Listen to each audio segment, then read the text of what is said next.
पहला श्लोक है जिसको हम लोग फिर से आज देख लें। शारदा शारदाम भोज वदना वदनाम भुजे सर्वदा सर्वदास्माकं सन्निधिं सन्निधिं क्रियात्। ये श्लोक का अन्वय देखना है।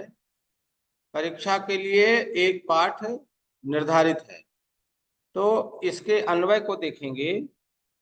शारद शारद अम्भोज वदना सर्वदा शारदा अस्माकं वदन अम्बुजे सर्वदा सन्निधिम सतनिधिम क्रियात्।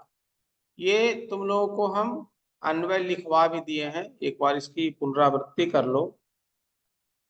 शारद अम्भोज, शारद का मतलब हुआ शरद ऋतु में उत्पन्न। अम्भोज, अम्भोज यानी कमल। अम्भ का अर्थ होता है कमल, और अम्भोज का मतलब, अम्भ का मतलब जल और अम्भोज का मतलब हो गया कमल। यानी शरद ऋतु के समान कमल जैसी, यानी शरद ऋतु में उत्पन्न कमल के समान मुख वाली माँ सरस्वती, विद्या की देवी। अब आगे देखेंगे। सर्वदा, सर्वदा का मतलब सब कुछ प्रदान करने वाली, सर्वदा हमेशा, सन्निधिम अच्छी निधि के रूप में, अच्छे खजाने के रूप में मेरे कमल रूपी मुख में निवास करें। यहाँ पर बोला गया है श्लोक में माँ शारदा से प्रार्थना की गई है। यहाँ पर शारदा शब्द दो बार आया है। एक का मीनिंग है शरद ऋतु में उत्पन्न, दूसरा शारदा है, उसका अर्थ है माँ सरस्वती, विद्या की अधिष्ठात्री माँ सरस्वती। उनके बारे में बताया यहाँ गया है कि शरद ऋतु में उत्पन्न कमल के समान माँ सरस्वती मुख वाली हैं। और दूसरा यहाँ कहा गया कि सर्वदा सब कुछ प्रदान करने वाली माँ सरस्वती हम सबके मुख कमल पर अच्छी निधि के रूप में, अच्छे खजाने के रूप में निवास करें, रहें। अब इसमें से प्रश्न निर्माण भी पूछा जाएगा। प्रश्न निर्माण पूछा जाता है, जैसे शारदा, शारदा यदि रहे तो शारदा का प्रश्न निर्माण क्या बनेगा, कोई बच्चा बताएगा? ये देखिए, ये बॉक्स में उत्तर इसका लिखा हुआ है, यहां से चयन करके चुन करके आपको आंसर बोलना है। यह है अम्भोज इति शब्दस्य पर्यायः कः, यानी अम्भोज शब्द का पर्याय क्या है। तो यहां से उत्तर ले लीजिए। अम्भोज का पर्याय क्या बनेगा? जलजः, जलजः। देखो, अम्भ का मतलब हो गया पानी, जल, और अम्भोज का अर्थ हो गया कमल। अब इसके पर्याय में ढूंढना है, तो जल और जल से जो उत्पन्न हुआ जलज, तो जलज हो गया तुम्हारा आंसर यहाँ अम्भोज का। तो पहला में आप लिखें, वाल्मीकि वर्ग का बच्चा प्रश्न पूछ रहा है अम्भोजा इति शब्दस्य पर्यायः कः, यानी अम्भोज शब्द का पर्याय क्या है। उत्तर हो जाएगा जलजः। दूसरा देखिए, व्यास वर्ग है, शरतकालीन इति कस्य अर्थः, शरतकालीन ये अर्थ किसका है। इसका उत्तर क्या हो जाएगा बताइए, कोई बच्चा बताओ।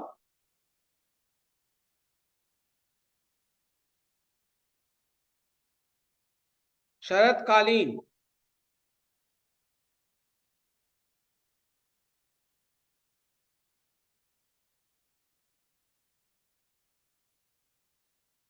कोई नहीं बता रहा है।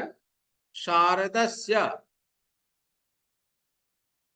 सरस्वकोशः सरस्वत्यकोशः कथम वर्धते। देखिए सरस्वती का कोश एक बार हम बताए थे, सरस्वती यानी विद्या की अधिष्ठात्री माता का कोश जो है वह व्यय करने पर बढ़ता है, व्यय करने पर बढ़ता है और संचय करने पर घटता है। व्ययतः वृद्धि मायाति संचयात क्षय मायाति। तो यहाँ पर उसका उत्तर हो जाएगा सरस्वत्यस्य कोशा कथम वर्धते, तो इसका उत्तर होगा व्ययतः, व्यय करने से। कया समम चक्षुर न विद्यते, इसका उत्तर क्या हो जाएगा विद्या समम, विद्या के समान कोई भी चक्षु इस संसार में नहीं है। कीदृशी वाणी पुरुषम प्रसन्नम करोति, कैसी वाणी जो है वह पुरुष को प्रसन्न करती है। तो मधुर भाषणी, मधुर भाषणी वाणी। इसके बाद है शारदा सर्वत्र पुत्र निवसेत, शारदा जो है सर्वत्र सभी जगह कहाँ निवास करे, तो इसका उत्तर हो जाएगा वदनाम भुजे। वदनाम भुजे का मतलब हो गया इस मुख रूपी कमल पर विराजमान हो, वदनाम भुजे। उद्वेग करम इत्यस्य कह विलोमः, उद्वेग करम इसका विलोम कौन सा है। विलोम का मतलब होता है उल्टा। अनुद्वेग करम, इसका उत्तर हो जाएगा अनुद्वेग करम। सारे बच्चे लिख लिए। एक शब्द आता था ऊहापोह, ऊह का मतलब होता है तर्क और अपोह का मतलब वितर्क, तर्क करना यानी पक्ष में तर्क करना, और अपोह का मतलब विपक्ष में तर्क करना, ऊहापोह। तो ऊ शब्द से का विलोमः, इसका उत्तर क्या होगा गायत्री। ऊ शब्द से, अपोह, हाँ बोलिए। अपोह, अपोहः, ऊह शब्द से विलोम शब्द कः अपोहः। बुद्धेः प्रथमः गुणः कः। शुश्रूषा, शुश्रूषा यानी सुनने की इच्छा रखना, ये पहला गुण है। यहाँ तक हम लोग देख चुके हैं, आगे देखेंगे। यहाँ पर प्रश्न पूछ रहा है शारदा सर्वदा अस्माकं समीपे वसेत्, यानी शारदा जो है माँ सरस्वती सर्वदा हमेशा अस्माकं समीपे वसेत् हमारे समीप में निवास करे, ऐसा है। तो यहाँ पर शारदा के लिए आपको आंसर लिखना है व्यास वर्ग में। इसका उत्तर क्या होगा शारदा, शारदा का प्रश्नवान कैसे बनेगा, कोई बच्चा बताओ। का, का बन जाएगा, सही है, का होगा। तो इसका उत्तर आप लिखेंगे का सर्वदा अस्माकं समीपे वसेत्, शारदा का विलोम हो गया, शारदा का प्रश्न निर्माण हो गया का। दूसरा है भारत्याः कोशः अपूर्वः। देखेंगे भारत्याः, भारत्याः का क्या करेंगे प्रश्न निर्माण। भारत्याः का कस्य, प्रश्न निर्माण क्या हो जाएगा कस्याः, कस्य, कस्याः। बोर्ड पर लिख भी देते हैं, आप लोग लिख लोगे भारत्याः कस्याः, पहला का हो जाएगा का, दो का पहला, तो क्वेश्चन नंबर 2 का पहला, 2 का पहला में हो जाएगा का, क्योंकि यहाँ पे शारदा शब्द आया हुआ है, शारदा शब्द के लिए का। दूसरा है भारत्याः, भारत्याः का हो जाएगा कस्याः, दूसरा में कस्याः। तीसरा कस्या हो गया, तीसरा देखेंगे सत्येन समम सुखम नास्ति, यानी सत्य के समान दूसरा कुछ भी सुख नहीं है। सत्येन लिखा हुआ है, तो सत्येन का उत्तर क्या हो जाएगा? केन। केन। केन, इसको आप लिख लेंगे, मिला लेंगे, केन। उसके बाद है मधुर भाषणी वाणी पुरुषम प्रहलादयति। यानी मधुर भाषणी वाणी जो है, मधुर वाणी, मीठी वाणी पुरुष को प्रहलादित यानी आह्लादित करती है। पुरुषम, तो पुरुषम के लिए इसका आंसर हो जाएगा कम। कम। कम प्रहलादयति, इसका उत्तर हो गया कम। चौथा, चौथा है पठने अक्षराणाम स्पष्टता स्यात्। यानी पढ़ने में अक्षरों का स्पष्ट होना, अक्षरों का स्पष्टीकरण होना अत्यंत जरूरी है। पठने अक्षराणाम स्पष्टता स्यात्, तो अक्षराणाम का प्रश्न निर्माण क्या हो जाएगा? कोई बच्चा बताएगा? इसका उत्तर हो जाएगा केशम। ये देखिएगा षष्ठी का पुल्लिंग में बहुवचन है, पुल्लिंग का षष्ठी बहुवचन। अक्षर शब्द पुल्लिंग में आता है, अक्षराणाम, इसका उत्तर हो जाएगा केशम। दूसरा का 5 हो गया। अब छठा देखेंगे। इसके बाद है स्वाध्यायः अपि तपः। स्वाध्यायः अपि तपः। आपको हम क्लास में भी बताए थे कि तपः शब्द जो है वह किस लिंग में है? कोई बच्चा बताएगा? नपुंसक लिंग। गुड, बहुत सुंदर। तपः शब्द नपुंसक लिंग में है, इसीलिए इसका प्रश्न निर्माण में क्या बन जाएगा? इसके प्रश्न निर्माण में बन जाएगा, बोलो। किम। छठा, छठा का बन जाएगा किम। छठा में हो जाएगा किम। इसके बाद है शुश्रूषायाः अर्थः श्रोतुमिच्छति। शुश्रूषायाः अर्थः, तो शुश्रूषाया षष्ठी का पुल्लिंग, पुल्लिंग षष्ठी का एक वचन शुश्रूषाया। शुश्रूषा शब्द स्त्रीलिंग का है, षष्ठी का एक वचन, तो इसका प्रश्न निर्माण बन जाएगा कस्याः शुश्रूषायाः छ। शुश्रूषाया कस्याः।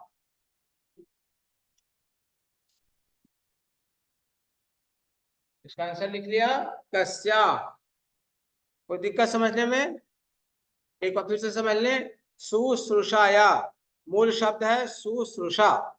शुश्रूषा का मतलब होता है सुनने की इच्छा, और इसमें षष्ठी का एक वचन लगा हुआ है। शुश्रूषा शब्द स्त्रीलिंग में आता है, इसीलिए यहाँ पर हो गया कस्याः। शुश्रूषायाः कस्याः। आगे है शिष्यः ब्रह्मचारिभिः अपि विद्यां गृह्णाति। शिष्य जो है वो अपने ब्रह्मचारियों के द्वारा, ब्रह्मचारी मतलब सहपाठियों के द्वारा विद्या ग्रहण करता है। इसका उत्तर हो जाएगा विद्याम। विद्याम का उत्तर क्या होगा? कोई बच्चा बताओ। विद्या शब्द का द्वितीया एक वचन है, विद्या शब्द स्त्रीलिंग में आता है, इसलिए इसका रूप चलेगा लता की तरह। लता का द्वितीया एक वचन, क्या आंसर हो जाएगा?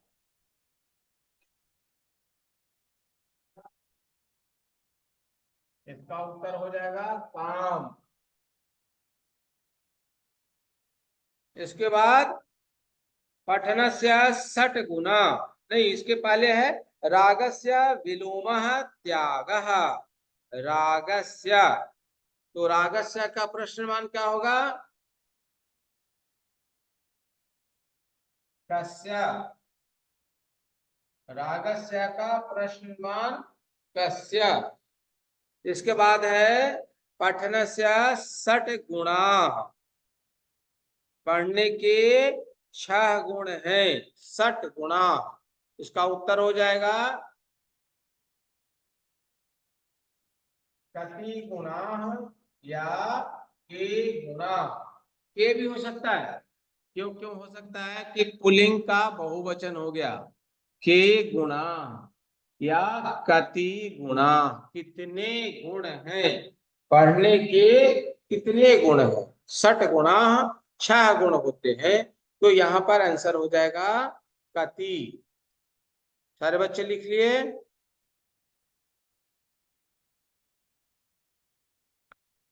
हे भारती, देखिएगा श्लोक को ध्यान से देखेंगे, अन्वय क्या हुआ है। हे भारती तव अयम कोशः, उसके बाद खाली स्थान है विद्यते, यहाँ पर क्या भरेंगे तो बच्चा बताएगा।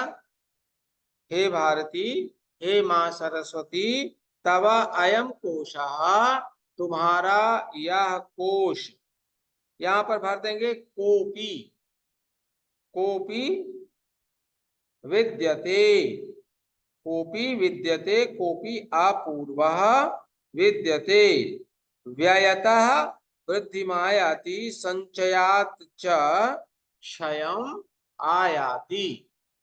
इसको लिख लिए। और इसके बाद कोपी अपूर्वः वृद्धिमायाति, वृद्धि मायाति, वृद्धि मायाति, ये भरेंगे। और उसके बाद एक खाली स्थान है, वहां पर भरेंगे क्षयम, क्षयम। अब आप इसको ध्यान से देखोगे, अब आपका ये सेंटेंस पूरा हो गया, वाक्य पूरा हो गया। हे भारती तव अयम कोशः कोपि अपूर्वः, अयम कोपि अपूर्वः विद्यते, अयम व्ययतः वृद्धिमायाति, संचयात च क्षयम् आयाति।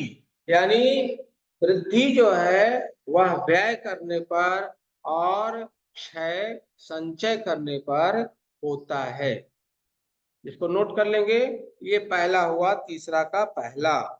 तीसरा का दूसरा, विद्या समम, उसके बाद हो जाएगा चक्षु।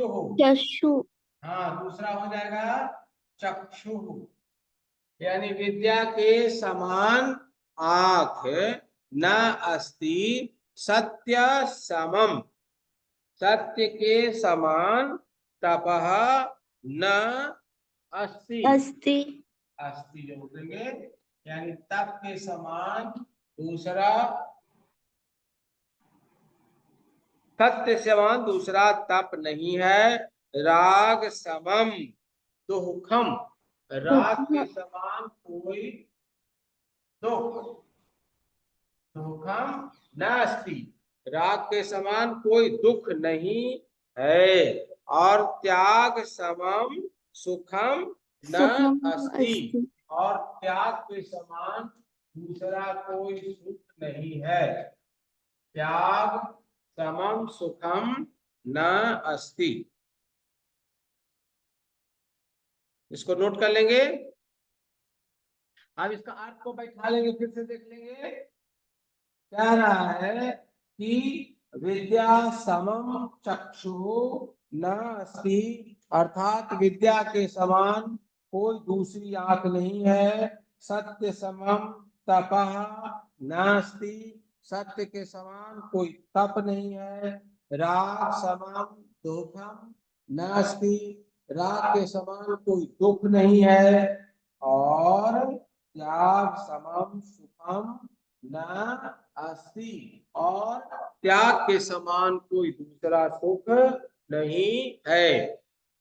इसके बाद हम देखेंगे तीसरा, तीसरा देखेंगे, यहां पर है यत वाक्यम। यत वाक्यम मतलब जो वाक्य अनुद्वेगकरम, अनुद्वेगकरम उद्वेगकरम, यानी जो वाक्य उद्वेग पैदा नहीं करता हो। अनुद्वेगकरम, जो उद्वेग पैदा नहीं करता हो। प्रिय हितम, इसके बाद हो जाएगा प्रिय हितम, और प्रिय हित हो।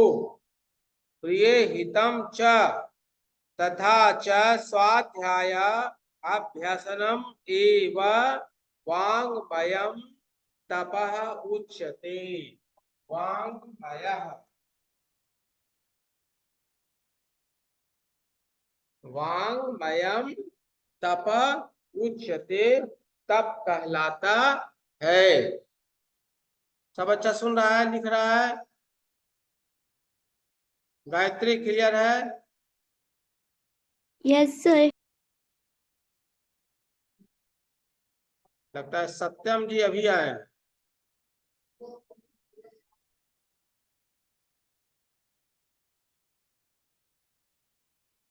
सत्यम, तुम अभी क्यों आ रहा है जी, जब लास्ट होने जा रहा है? सत्यम बोलो।